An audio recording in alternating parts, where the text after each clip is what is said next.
বন্ধুরা এইদিকে খেয়াল করুন, এই তিনটা কাজ করলেই বরবটি গাছে ফলন হবে দ্বিগুণ। বরবটি গাছে বেশি ফলন পেতে হলে প্রথম শর্ত হলো গাছকে সুস্থ রাখা।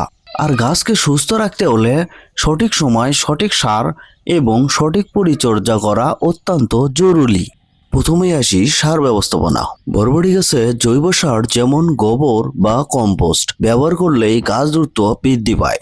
এর পাশাপাশি রাসায়নিক সার হিসেবে ইউরিয়া 5 থেকে 7 গ্রাম প্রতি গাছে, টিএসপি 8 থেকে 10 গ্রাম, পটাশ 5 থেকে 7 গ্রাম।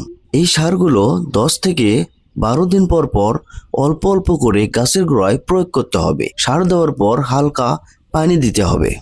এখন আসি পোকা দমন নিয়ে। বরবটি গাছে সবচেয়ে ক্ষতিকর পোকা হলো কালো জাপ পোকা বা এফিড। এরা গাছের আগায় দলবদ্ধভাবে বসে রস শোষণ করে এবং দ্রুত বংশ বিস্তার করে। ফলে গাছের আগা দুর্বল হয়ে যায়, ফুল ঝরে পড়ে এবং ফলন অনেক কমে যায়। এই পোকা দমনে ব্যবহার করতে পারেন ইমিডাক্লোপিড গ্রুপের কীটনাশক। ব্যবহার মাত্রা 1 লিটার পানিতে 0.5 মিলি মিশিয়ে 7 দিন পর পর স্প্রে করুন। এছাড়া রয়েছে সানগর। এটি প্রতি লিটার পানিতে 1 থেকে 2 মিলি হারে ব্যবহার করতে পারেন। এছাড়াও আছে ক্ষুদ্র শোষক পোকা মাইট বা থ্রিপস, যা খালি চোখে দেখা যায় না কিন্তু পাতাকে কুঁকড়ে দেয় এবং গাছকে দুর্বল করে ফেলে। এদের দমনের জন্য ব্যবহার করুন অ্যাবামেকটিন বা স্পাইরোমেসিফেন গ্রুপের ঔষধ।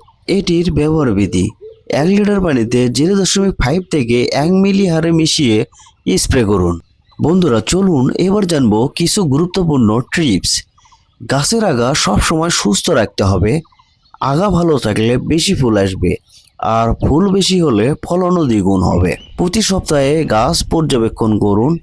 আক্রান্ত পাতা বা ডগা কেটে ফেলুন। সকালে বা বিকেলে কীটনাশক স্প্রে করুন।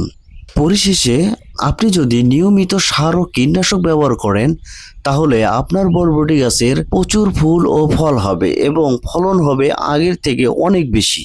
বন্ধুরা ভিডিওটা ভালো লাগলে অবশ্যই চ্যানেলটিকে সাবস্ক্রাইব করে পাশে থাকা বেল আইকনটি বাজিয়ে দিন। আর যদি অলরেডি সাবস্ক্রাইব করে থাকেন তাহলে অসংখ্য ধন্যবাদ। তো বন্ধুরা আজকের মতো এই পর্যন্তই। পরবর্তী ভিডিও নিয়ে আবারও দেখা হবে। সে পর্যন্ত সকলে ভালো থাকবেন, সুস্থ থাকবেন। আল্লাহ হাফেজ।